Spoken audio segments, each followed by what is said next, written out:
Kung naglalagay kayo ng mga, ano na, naglalagay kayo dyan. So, hi mga day, after a long day nga, no? So, super kapoy. Ayan, hindi pa tayo nakapaghilamos, hindi pa tayo nakapag-tatanggal ng mga yan yung face ko. Ayan, so kailangan na nating maghilamos bago tayo matulog. Syempre, hindi lang sapat na maghihilamos tayo gamit yung sabon natin. Syempre, kailangan din natin ng panlinis sa mukha natin. Mag-scrub para matanggal yung mga libag-libag mo dyan sa mukha mo. Okay? Get it? Get it? Maghilamos na tayo. Let's go.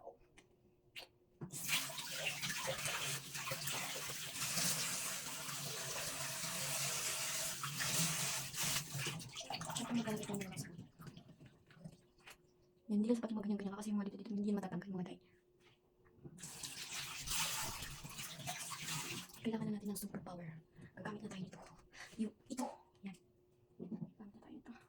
Kasi hindi lang sapat na maganyan-ganyan ka lang, diba? Maganyan ka lang. Ganyan. Wala, diba? Kaya kailangan natin siyang hiludin. Hiludin, diba? Tingnan nyo. Kasi ganyan-ganyan ko lang siya. Parang yung sabon hindi, parang nagaganyan sa sampay mo. Pero kung gaganyan-ganyan natin siya, ayan. Diba?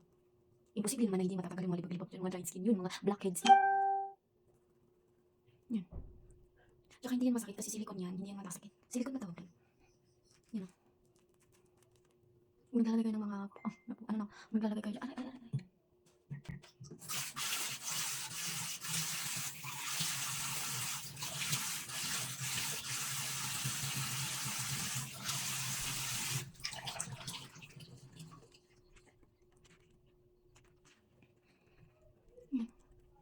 Kailangan nyo talagang kuskusin dyan yung mga ilong-ilong, yung gilid ng ilong nyo dito.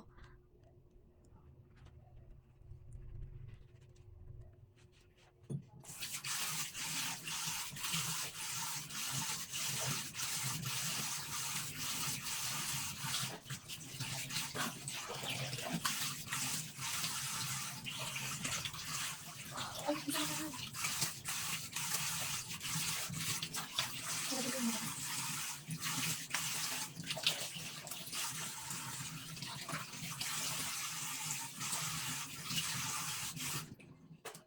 Kasi, nalagyan ko yung mata ko kasi, sabunan ko. Basta pag nagsasama kayo, ipit lang yung mata nyo. Ayan, diba? Para matanggal natin dyan. Napansin nyo yung curtain ko? Ganda na. Ang cute niya. Para kinabukasan hindi tayo magka-pimples. Yan, okay na yan. So, kung gusto nyo din ito, ilalagay ko yung link sa may yellow basket. Bilisan nyo na. Mag-check out kayo.